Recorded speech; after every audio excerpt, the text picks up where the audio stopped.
Hi guys, welcome back to the second episode of my podcast. I'm back again with my special guest Belle. Hey. And today's podcast is going to be about the Casey Anthony case. So this forensic case was under the public eye very heavily, and it got a lot of scrutiny for the outcome and all the things. So yeah. Kaylee Anthony was reported missing on July 15th in 2008 by her mother, Casey Anthony.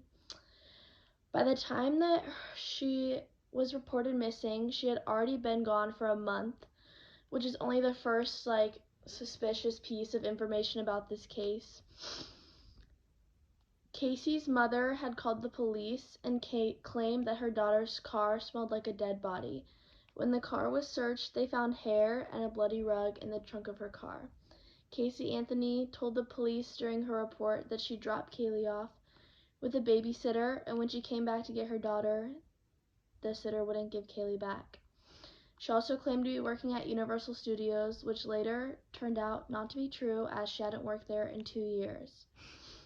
The sitter she had claimed to have been watching Kaylee was named Zenaida, but after trying to track her down, it came to be found out she didn't live or work in the area.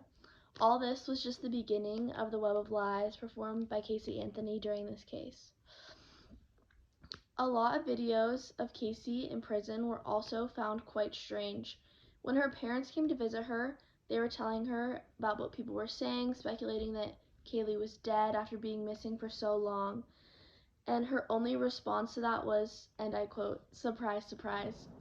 This is a strange demeanor for a woman with a missing daughter to have, especially if she was really concerned about her daughter going missing.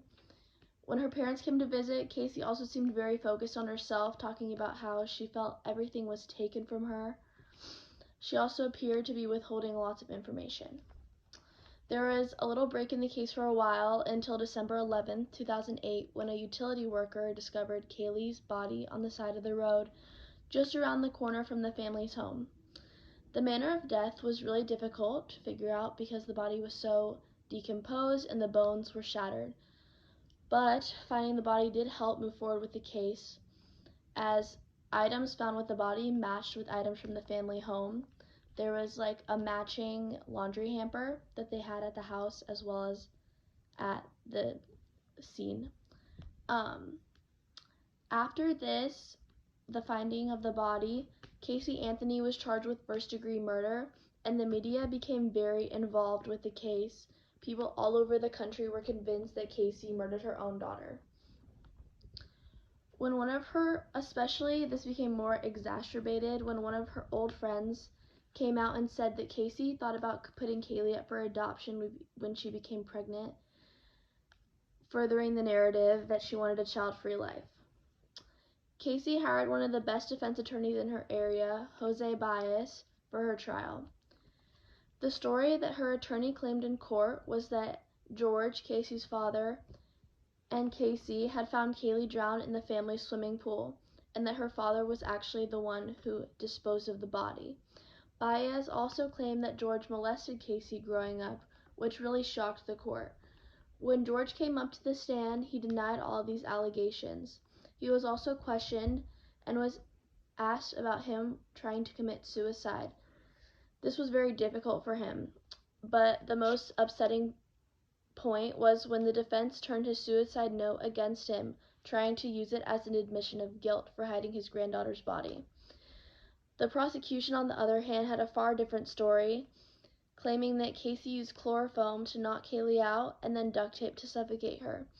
They backed this up with internet searches on the family's home computer and duct tape found on Kaylee's face. The defense then came back strongly with a statement from a scientist who said chloroform is not extremely uncommon and can be found anywhere. Casey's mom also claimed to be the one who searched up the information about the chloroform, taking the fall for Casey. Ultimately refuting most of the prosecution's claim, this created much reasonable doubt, leading to the case's conclusion. Casey Anthony was only found guilty for 4 misdemeanor charges. She was not found guilty for first-degree murder or abuse of a child. The outcome of this case caused outrage everywhere. The public was so involved and convinced that Casey was guilty, they could not believe the final verdict. The jurors' final claim was the prosecution never fully proved their case, and even with this, many jurors were still sent death threats and were put under much public scrutiny. Casey only had to serve 10 days after the trial, and because she had already been in jail for 3 years when it was when all the information was being found. Because of many lawsuits, Casey filed for bankruptcy after her case was over, and it later came out that Casey had a sexual relationship with her attorney to quote unquote pay him, as she didn't have the money.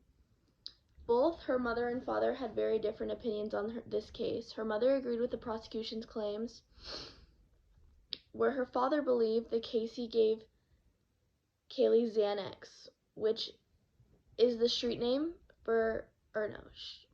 which has the street name of Zanny, which consequently is the same name as Kaylee's non-existent nanny. This case is something that we will never truly know the outcome to unless Casey comes forth publicly. But it's very intriguing, and yeah, thank you for coming to this episode.